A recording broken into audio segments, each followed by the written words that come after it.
Hi there, ladies. I just wanted to have clear something up for all the ladies that don't know. I have an Apple iPad, which is a bit of a nightmare. It's fairly new, and it does not record my voice unless I do a voiceover. So basically, when I'm actually live doing a video, it's not going to record any sound. So I have to do my videos and go back and do the voiceovers. When I did the competition, I immediately did the voiceover straight away as soon as I pulled out the winner and go back over it, which makes it difficult for me. And I would rather, sort of do everything live, but I can't. So when I did the voiceover, clearly I knew who'd won because I'd gone through it all, picked out the winner, and then set the voice recording up so I could voice over and tell you who'd won.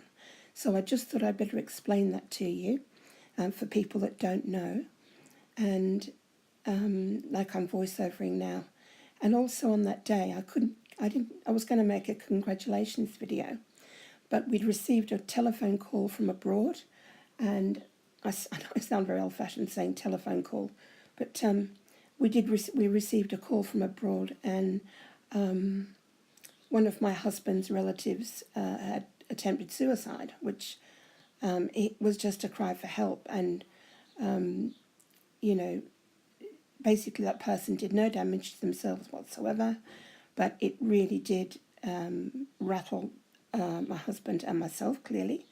And I couldn't come back on that day, and I just finished the video in time, and then I heard the news. So I couldn't come back and tell you a bit more about the next competition, but everything is sorted out now. Everybody's fine.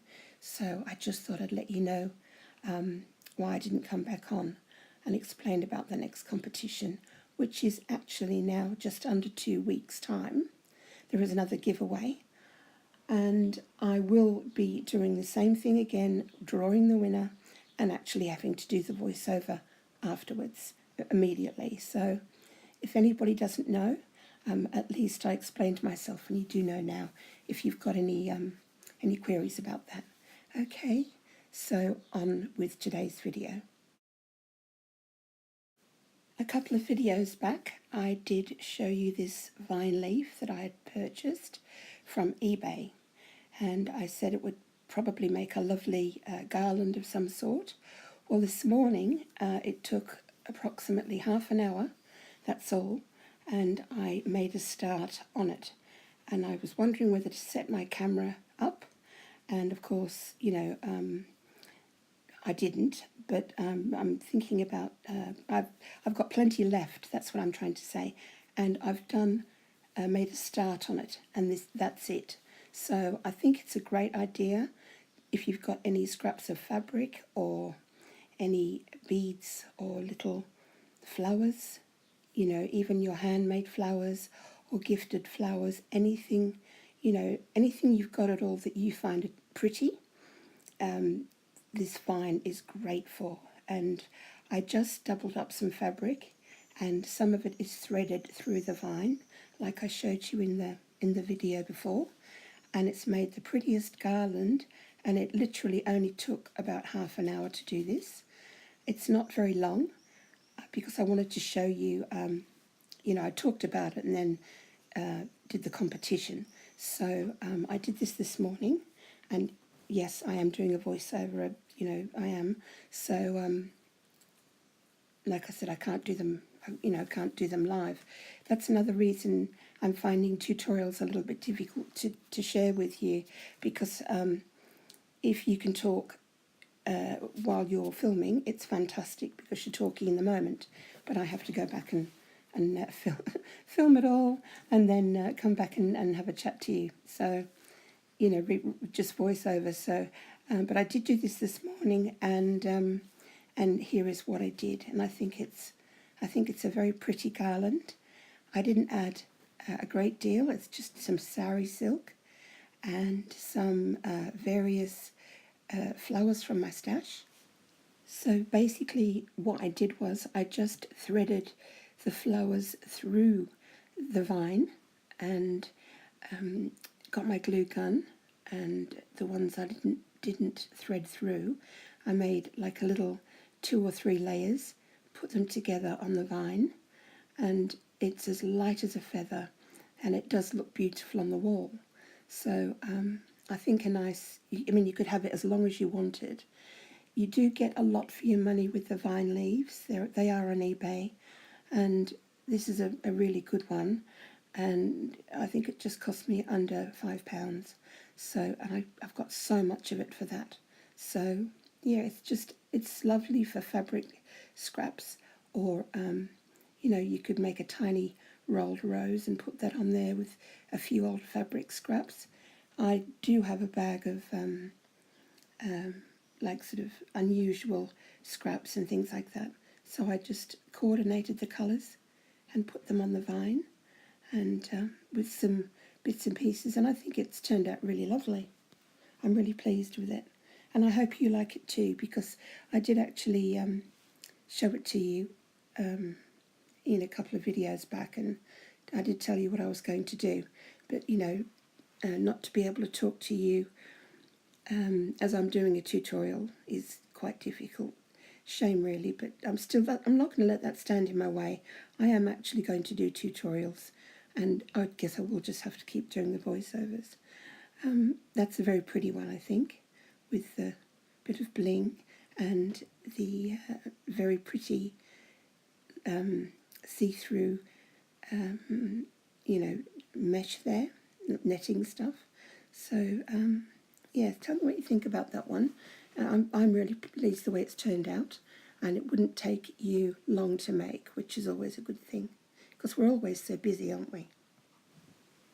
Would have been so nice to just sit there this morning and record as I go along and show you how this turned out. So what I'm going to do now is I'm just going to fold this up and pop it away, because I did put a flower video on, and I put it on fairly late last night. So I've been making these very pretty fairy type themed flowers.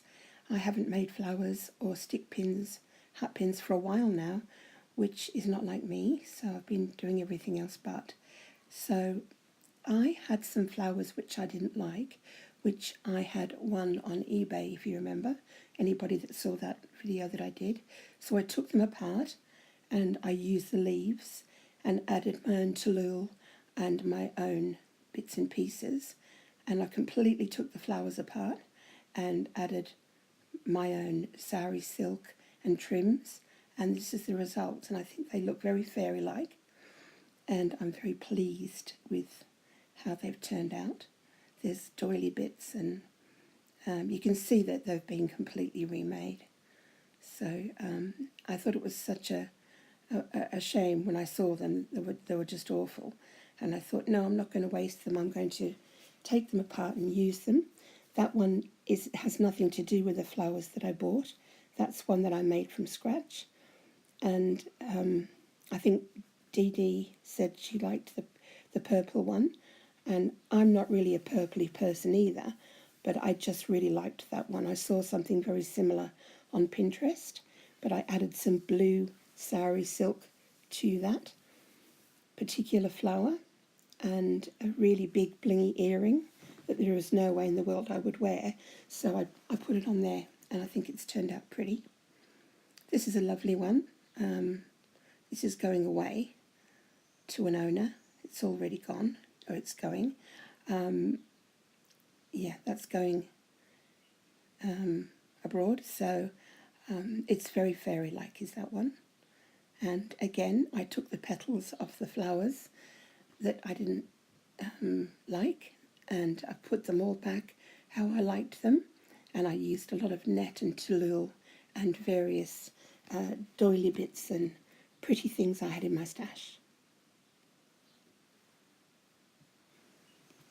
So I've used various colours for that, and I've added some eyelash trim and sari silk, and just basically put it together, revamped it, put it back to all back together, which was a lot of fun really. So that's that one, and I think we've got another one coming up now. Yes, we do. Now this one I took apart. I just took them all apart, and I've added my own bling, and again there's some net and various bits and pieces, and I think it's turned out very pretty. They're very soft and tactile, and I do like the big flowers. I really do. They're sort of I don't know. You could almost hang that as a brooch on a dress, or some sort of a cushion. If you made a cushion, it would be nice on there. I'm trying to keep the bird noise down. You can probably hear them tweeting in the background there. I have got the windows closed, even though it is very warm, because they're just, the poor things, they are just so dried out, and we desperately need some rain. And I do have a bird bath for them and a big pond, so they're all in my garden. So hence all the birdie chirping. They're having a party out there, I think. This one probably isn't to everybody's taste because of the colour, but I've used doilies, and I did make this one a while back, I think. Yes, I did. I made that one quite a while back. But that one's got quite a few doilies in it, and some various bits and pieces. I did use the burning method with that one. This one I've had in my stash for about 2 years now. I never really liked it, and I still don't think I do. I like the middle piece. It does have some lots and lots of seam binding, and lots of lace and feathers, etc. I don't know why I disliked it so much, but as soon as I was making these huge flowers, I decided to bring it down and give it a reprieve and see, see if you like it. And what have we got coming up next? Yes, it's the orange one. It was supposed to be brown, and then I bought this brown centre to set it off, and I've used the brown and the pink tulle and some sari silk. So it's one that you either really like or you really dislike. I'm on the fence with this one myself, personally. It's got some tea-dyed wedding dress lace, and I'm not sure. I don't know. I might have to add a bit more to that before I give it the thumbs up. I suppose you're the same with it. I'm not too keen on the colour. Right, I'm just going to have to leave it there, I think, ladies, because I'm running over time with the YouTube, what they allow you to have. So there will be another giveaway in just under 2 weeks' time, which I'm looking forward to. There's nothing you have to do apart from leave a comment underneath and be subscribed to my channel. And yes, I will be doing a voiceover with it, but I think you understand now if you didn't before. So I'll say goodbye for now, and God bless you. Oh, there's just a little dragonfly that I bought. Do it for all the fairy things that I'm doing. So much love to everybody, and just pray. If you wouldn't mind, just saying a little prayer for rain for the UK, because we sure need it. So bye for now, and much love. Bye.